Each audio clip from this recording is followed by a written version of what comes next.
Olá pessoal, estamos aqui para mais um vídeo. E a pergunta é: Israel é uma nação especial? É um povo preferido por Deus? O que diferencia Israel das outras nações que existem na face da terra? Israel tem um papel especial no propósito de Deus para com a humanidade. É através de Israel que Deus mostra para todas as nações que existe um Deus. Deus mostra para todas as nações a vontade dele. Deus mostra o seu poder, o controle, Tudo o que Deus quer para a humanidade é externado ao mundo através de Israel. Israel é um exemplo vivo da vontade de Deus para com a humanidade. Para que a gente possa entender a função de Israel na história da humanidade, no propósito de Deus para cada um de nós, é preciso que, primeiramente, a gente faça um breve relato da história de Israel. Israel é tido na Bíblia como a menina dos olhos de Deus. São várias passagens que demonstram isso. Mas lá em Zacarias 2,8 diz o seguinte: porque assim diz o Senhor dos Exércitos, depois da glória, ele me enviou às nações que vos despojaram, porque aquele que tocar em vós, toca na menina do seu olho. Israel é uma nação que está sob a proteção de Deus, porque é através dela que a glória de Deus vai chegar a todas as nações. Foi através dela que o Filho de Deus trouxe a salvação até o mundo. Também lá no Salmo 122, nós podemos ver o cuidado de Deus para com Israel, para com Jerusalém, a sua capital. Diz o seguinte: alegrei-me quando me disseram, vamos à casa do Senhor. Os nossos pés estão dentro das tuas portas, ó Jerusalém. Jerusalém está edificada como uma cidade que é compacta, onde sobem as tribos do Senhor, até o testemunho de Israel, para darem graças ao nome do Senhor. Pois ali estão os tronos do juízo e os tronos da casa de Davi. Orai pela paz de Jerusalém. Prosperarão aqueles que te amam. Haja paz dentro de teus muros e prosperidade dentro dos teus palácios. Por causa dos meus irmãos e amigos, direi, paz esteja em ti. Por causa da casa do Senhor nosso Deus, buscarei o teu bem. A gente pode observar nesse salmo os motivos, de que o salmista dá glória, ele exalta a Israel e a Jerusalém. Ele mostra o quanto está próximo da presença de Deus. Outra passagem que nos mostra o quanto Israel é especial fica lá em Êxodo 33:16. Diz o seguinte: como, pois, se saberá agora que tenho achado graça aos teus olhos, eu e o teu povo? Isso é Moisés falando com Deus. Acaso não é por andares tu conosco, de modo a sermos separados, eu e o teu povo, de todos os povos que há sobre a face da terra? Aqui Moisés está afirmando que Israel tem algo especial, há algo escolhido por Deus diferenciado para a nação de Israel. Nós sabemos que em Israel veio a salvação ao mundo, foi através de Israel que veio Jesus. Gênesis 12:3. E abençoarei os que te abençoarem, e amaldiçoarei os que te amaldiçoarem, e em ti serão benditas todas as famílias da terra. A nação de Israel, ela teve origem a partir do patriarca Abraão. Importante a gente lembrar que Abraão, ele é descendente de Sem, um dos filhos de Noé. Por isso, que eles são chamados de semitas. Tanto os judeus, que são descendentes de Abraão, quanto a maioria dos árabes, que também são descendentes de Abraão. Abraão teve o primeiro filho chamado Ismael, do qual surgiram os ismaelitas, que hoje a maioria dos árabes que nós conhecemos, são descendentes de Abraão, e o seu segundo filho Isaac, do qual veio os judeus, o povo de Israel. Em Abraão, nós temos três grandes religiões: o islamismo, o judaísmo e o cristianismo. Abraão ele é descendente de Sem, um dos filhos de Noé. Por isso que são povos chamados de semitas. Abraão teve o primeiro filho, que é Ismael, ismaelitas, né, a origem dos povos árabes, e o segundo filho, Isaac, do qual vai vir Jacó, e de Jacó ele vai ter os 12 filhos, né? Um deles é Judá, que nós conhecemos hoje como os judeus, né, descendentes da tribo de Judá. Certa feita, Deus chamou Abraão para fora de sua tenda e disse assim, Gênesis 15, 5. Então levou fora e disse, olha agora para os céus e conta as estrelas, se as podes contar. E disse, assim será a tua descendência. Essa passagem, né, profecia em Gênesis 15, ela se cumpriu, porque atualmente todo o povo árabe, os judeus, né, o povo israelita e também todos os cristãos formam esse grande povo que foi profetizado em Gênesis. É impossível contar quanto nós somos hoje. Existe, claro, uma disputa quanto aos herdeiros de Abraão, né? Já que são os ismaelitas e os israelitas. Os dois povos são descendentes de Abraão. Entretanto, para nós que cremos a partir da Bíblia, a escolha de Deus foi para com Isaac e não para com Ismael, como é afirmado lá em Gênesis. Gênesis 17, 19. E disse Deus, na verdade, Sara, tua mulher, te dará um filho, e chamarás o seu nome Isaac, e com ele estabelecerei a minha aliança, por aliança perpétua, para a sua descendência depois dele. E quanto a Ismael, também te tenho ouvido, eis aqui o tenho abençoado, e falou-lhe frutificar, e falou-lhe multiplicar grandissimamente, 12 príncipes gerará, e dele farei uma grande nação. A minha aliança, porém, estabelecerei com Isaac, o qual Sara dará à luz nesse tempo determinado, no ano seguinte.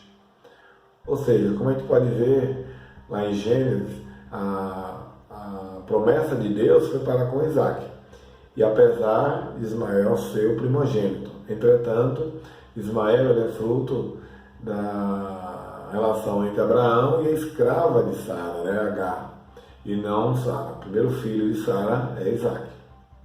É importante a gente lembrar que Isaac tem 2 filhos, Esaú, o primogênito, e Jacó. Entretanto, Jacó recebe, né, a primogenitura, ele compra a primogenitura de Esaú através de uma lentilha, né, de uma refeição, onde Esaú chega faminto e despreza a primogenitura dele. O povo que nós chamamos hoje de palestino, em sua grande maioria, eles são descendentes de Esaú. Os edomitas, né, que nós chamamos, que são descendentes de Sem. Mas existe também os filisteus, né, descendentes de Cã. Então, todos ali que se juntam e formam o que nós conhecemos hoje como povos palestinos.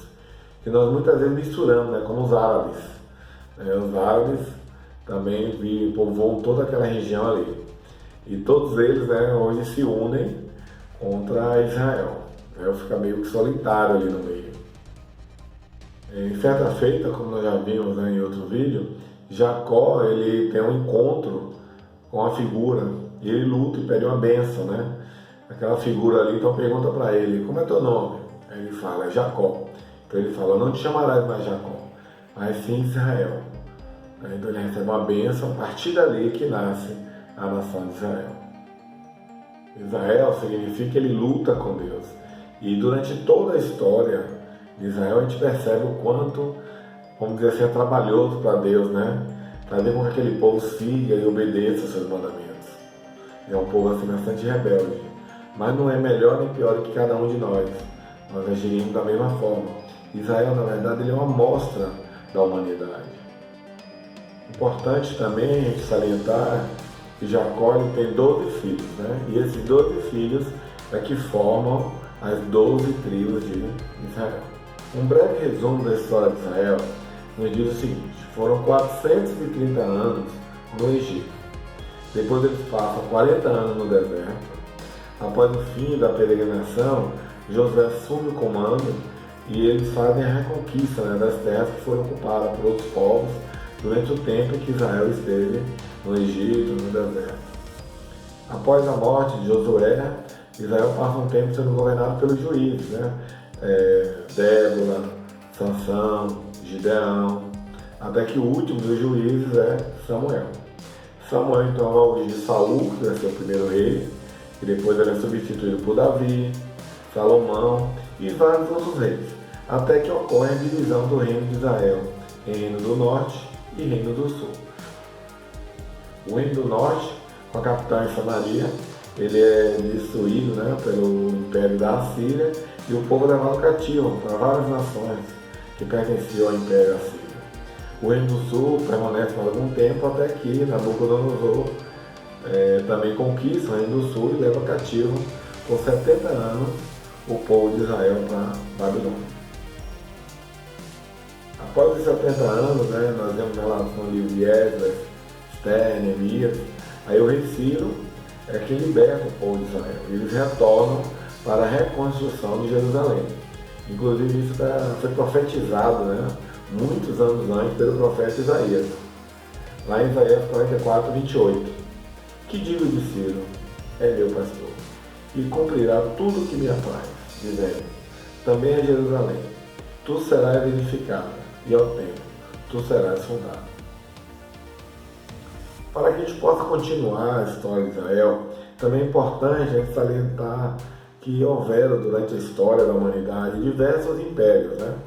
O primeiro grande império que a gente conhece, relatado na Bíblia com relação à existência de Israel, já houveram outros antes, mas com relação a Israel é justamente o Império Egípcio, onde Israel ficou cativo. Com a queda do Império Egípcio, o novo império que surge, que domina, era justamente o Império da Assíria. Ele conquista uma grande área, inclusive faz a destruição do Reino do Norte, Israel. Aí surge agora a Babilônia, o rei Nabucodonosor, ele vai conquistar muita terra, o Império Assírio ele vai se desandando, e é o que nós conhecemos ali da região da Mesopotâmia, a terra entre os rios, Eufrates, Tigres, e ali é onde Israel passa 70 anos cativos. Inclusive, você pode assistir o vídeo sobre o propósito de Deus com a humanidade, onde a gente fala um pouco sobre os impérios que surgiram e a profecia que foi dada por Deus através do sonho do rei Nabucodonosor e do profeta Daniel. E ali, logo em seguida, o Império da Babilônia, surge o Império Medo-Persa, que é o rei Ciro, o rei Dario, que passam a governar aquele mundo da época, o mundo civilizado da época. Com a queda do Império Medo-Persa, surge o Império Grego, Alexandre o Grande, e eles conquistam, a Macedônia conquista a maior parte do mundo civilizado, é um dos imperadores mais famosos, porque ele é um grande estrategista militar. Ele realmente, quando você olha para trás da história da humanidade, você não vê ninguém igual a Alexandre o Grande. Ele funda essa cidade, conhecida como Alexandrias, ele também, aquelas bibliotecas famosas, porque quando ele conquistava um povo, ele buscava juntar aquela cultura, aprender, e através inclusive desse tipo de ato dele, em que a Bíblia vai ser traduzida pela primeira vez para o latim. Ele pega sábios judeus, leva para a biblioteca e ali faz com que eles façam a tradução. É o que nós conhecemos hoje como a Septuaginta. Com a morte de Alexandre, o Império de Alexandre é dividido, e mais adiante ele vai ser conquistado por Roma, o Império Romano, que passará a ser o grande império vigente durante o período da vinda de Cristo aqui entre nós. E ele não é conquistado por outro, ele simplesmente vai se desfazendo, vão se formando rebeliões, e cada parte do Império Romano ele vai se tornando uma nação. Hoje, como nós conhecemos, a Europa, a França, a Espanha. Para concluirmos essa primeira etapa do nosso vídeo, é importante a gente compreender o seguinte: durante a Idade Média, Israel foi bastante perseguido, acusado, os judeus passavam por situações muito constrangedoras pela acusação que a igreja fazia e que ficou colocado na história, como um povo que rejeitou a Jesus, que levou Jesus à cruz. Isso realmente aconteceu. Foi através dos atos dos religiosos da época que fez com que Jesus fosse condenado à cruz. Mas não é motivo de maneira alguma para que a gente aponte o dedo para Israel. Porque, na verdade, a rejeição do Messias por parte de Israel não foi um equívoco. e sim fez parte do propósito de Deus para com Israel.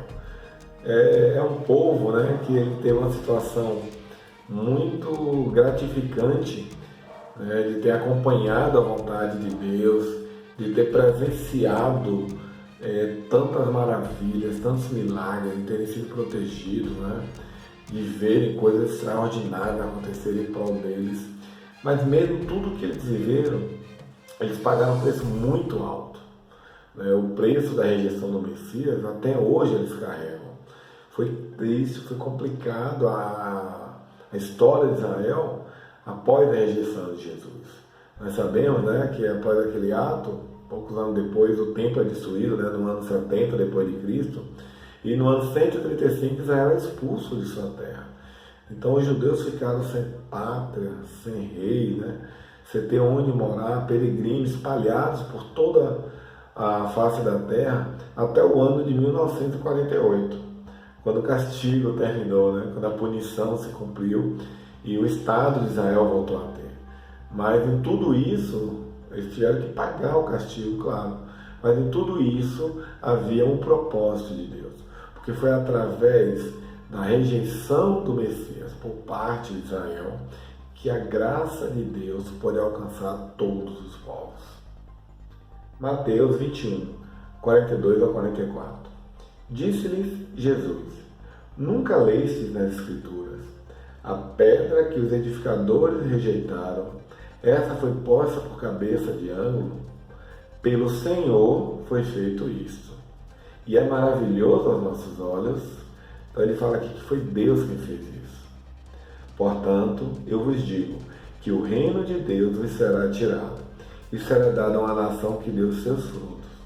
E quem cair sobre esta pedra, despedaçar-se-á, e aquele sobre quem ela cair, ficará reduzido a pó. Ou seja, a rejeição de Israel para com o Messias fez com que o propósito inicial, que estava determinado para Israel, de levar a luz ao mundo, fosse transferido a uma outra nação. Quem é essa outra nação? É a igreja, né? Aqueles que escolhem aceitar a obra redentora de Jesus. Não igreja como denominação, né? Existem várias, mas igreja no conceito verdadeiro, que a igreja ela está em cada um de nós, cada um que resolve colocar a sua vida nas mãos de Jesus. No próximo vídeo, vamos entender um pouco mais como foi a história de Israel, né? Desde a chegada de Jesus até os dias atuais.